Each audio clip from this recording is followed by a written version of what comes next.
Welcome to I would say the inaugural, the first ever baseball series preview show here on Positively Ole Miss. I'm going to be joined by Chad Smith in a second.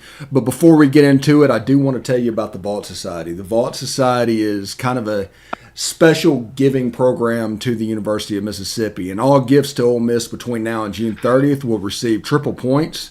Red points are non-deductible and go towards priority seating. Blue points are 90% tax deductible and go towards parking and non-home ticketed games, postseason bowl games, and neutral site. The big push right now is for Vault Society support. That's a 5-year commitment of support, and membership starts at $5,000 a year. There's a benefit chart on the site. That site is Give to Ole Miss, or give2athletics.com. That is give2athletics.com. Again, like I said, we're coming in here, baseball preview series. I'm here with Chad Smith. We're going to talk a little bit about the Ole Miss game. Hey, Chad, what are you looking forward to this weekend?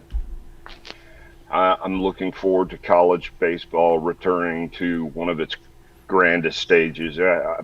This matchup between Ole Miss and Mississippi State is going to be nothing short of epic. It is probably what will be by the end of the season, and has already been, the highest attended university, is the highest attended games when it comes to Ole Miss and Mississippi State both. Both of them have passionate fan bases, and we're ready to see this battle. It's going to be exciting. Yes, as you know, a rotation changed this weekend. The rotation, you have Gunnar Hoagland on Friday, Doug Nikhazy on Saturday, and coming in Drew McDaniel on Sunday, replacing Derek Diamond. What's the mindset there, and what may be the benefit of doing this? Absolutely. So I think what Coach Bianco's trying to do with Drew is basically sending a message to his bullpen and his pitchers to step up. What I mean by that is we've had some heavy hits in the bullpen to injuries. Also, COVID restrictions have played a part.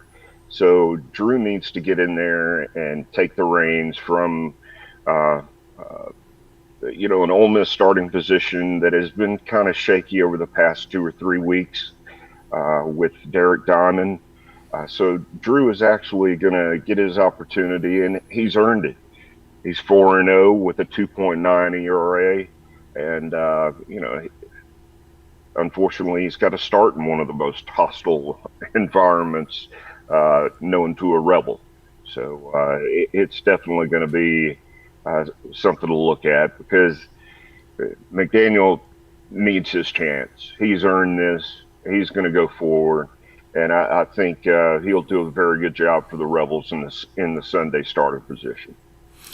Now, speaking of Dudy Noble and hostile environment, secondary market tickets are going upwards of $400. What's the home field advantage going to be like at Dudy Noble, and especially this weekend? This is going to be, like I said, it's going to be a largely attended game, highly attended game. We're looking at anywhere from 12 to 14,000 fans that are reported right now. There are some reports. They opened general admission yesterday back up, so they could add another couple of thousand on the berms. General admission will allow for probably closer to 14 to 15,000 in my estimates. It's going to be packed, and it's going to be hostile. It's going to be exciting to watch. And after a layoff from last year, especially not getting to start SEC play, this is exciting. This is what we live for. Now, this midweek, Kel Baker went 4 for 4, hit a home run, a double, couple of singles, trying to take over that gap that is left behind by the Tim Elko injury. What do you see at first base this weekend? How do you see that playing out? Well, I think we're going to use a first baseman by committee approach, as we've done pretty much all season. Kale has stepped up here this week. did real well and saw the ball well. Also had a homer in that game against Austin P. So he's going to be relied upon. His bat needs to come around, and I think he knows that. One of the things he might be overthinking the position because uh, he's got some competition behind him, but I think that's good. I think that's very good for us because they're athletes. They know they've been out, basically been out there and they know how to compete. They want to compete. They want the ball. So Kale is going to be one of the starters. You're also going to have LaFleur. LaFleur's going to make another appearance as long as he's strong enough. Of course, recovering from mono is never an easy thing or any illness during the season. So I think we're going to play several different first basemen. You might even see first basemen that we don't know are coming to the position just yet. So I'm looking forward to seeing that battle as well. Now, I'm not very familiar with Mississippi State. What's the is it right-handed pitchers, left-handed pitchers starting out? Because that'll probably affect the lineup as well. That's right. So in the first game, they're going with the left-hander, Christian McLeod, and he is 3-2. He is more of he's got a fastball in the low 90s and a changeup that he's been working on. He's also got some breaking balls in a curveball and a slider that are pretty well distinguished from each other. They have good bite, good depth, but his numbers don't jump out to you on the screen. What they do is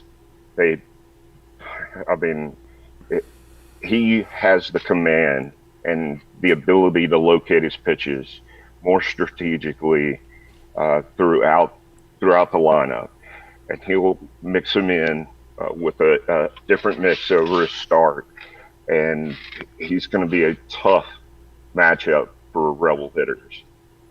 He did get shelled a little bit in the Arkansas game when Arkansas traveled down there, but you kind of expect a little bit of that. Somebody's going to get shelled during that type of matchup between highly ranked teams as well.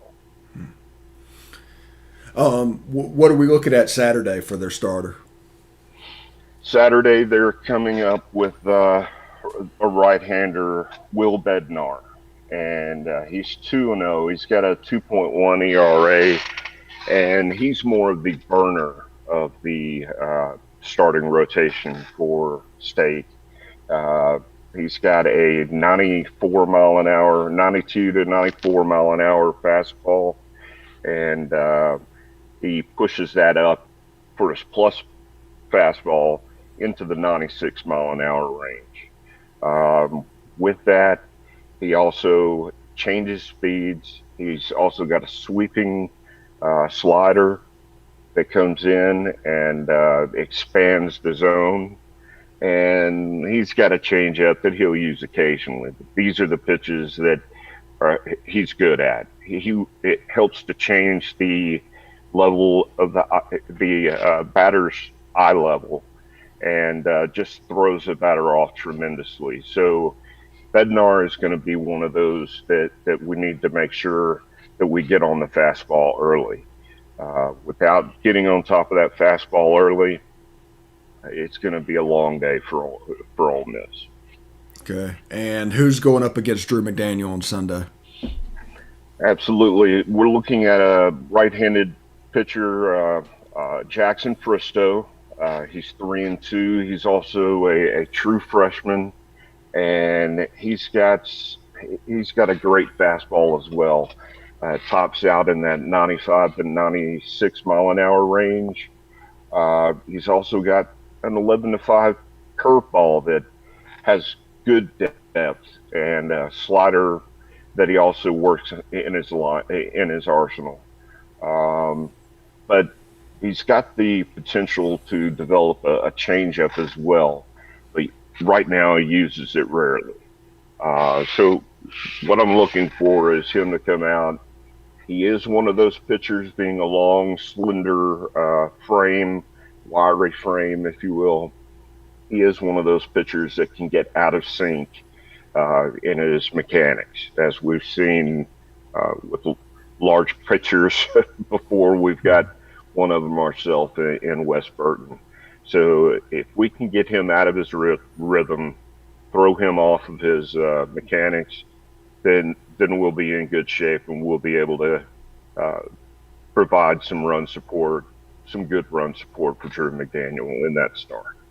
All right, and this is something I'm planning on doing on all these shows moving forward. Give me one pitcher and one field position player for Ole Miss that you really have your eye on this series.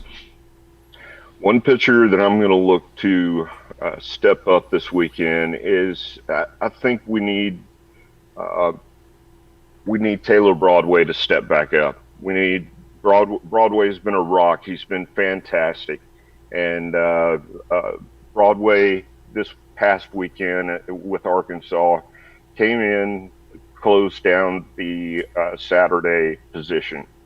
What he'll need to do is he'll need to come back out this weekend and establish himself as the elite closer that he is, and he was against Auburn, Alabama, and Florida. He did very well in those series.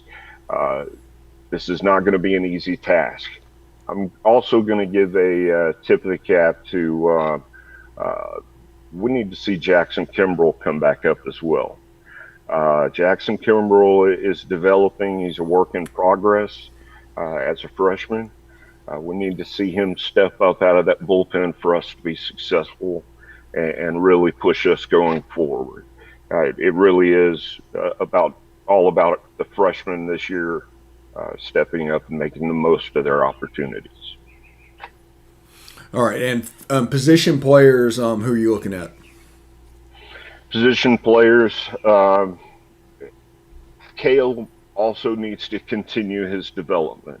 For Ole Miss's offense to be successful, Kale needs to be hitting, and he needs to be hitting for power. That's what he's good at. He's an explosive player. When he goes off, he can get 2 homers in a game. We can add several hits to that. 2 homers in a game. Add to it another hit, single and a double, then we're in good shape. He's one of those players that provides a little humor, a little humor in his play. He does very well with this team and fits in well, helps to provide a different dynamic to their personality. So we need to have him step up on the diamond, much the way Hayden Leatherwood this past weekend did, and started to see his bat come around. All right, and since the left-hander is on the hill tonight, are you expecting John Rice or Hayden Leatherwood? I'm expecting Hayden Leatherwood tonight.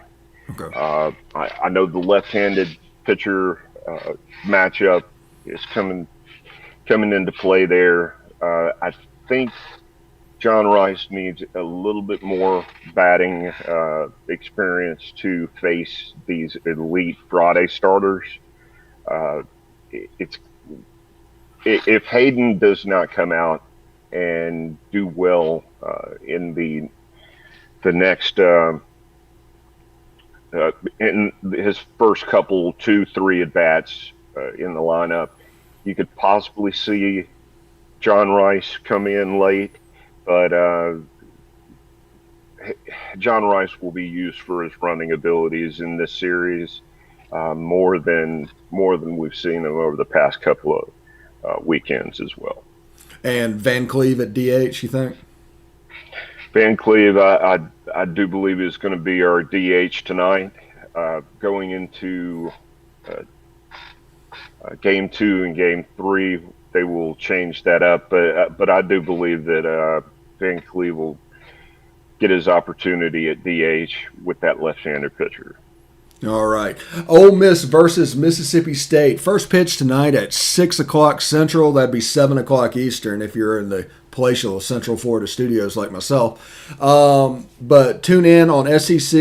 Is it SEC Network Plus tonight? Tonight we're actually on SEC Network. Tonight, SEC Network. Tune in the game. If you can't get in the stadium, those are going. Be safe. Until next time, though, next week, for Chad Smith, I'm Steve Willis, and we'll see you next time.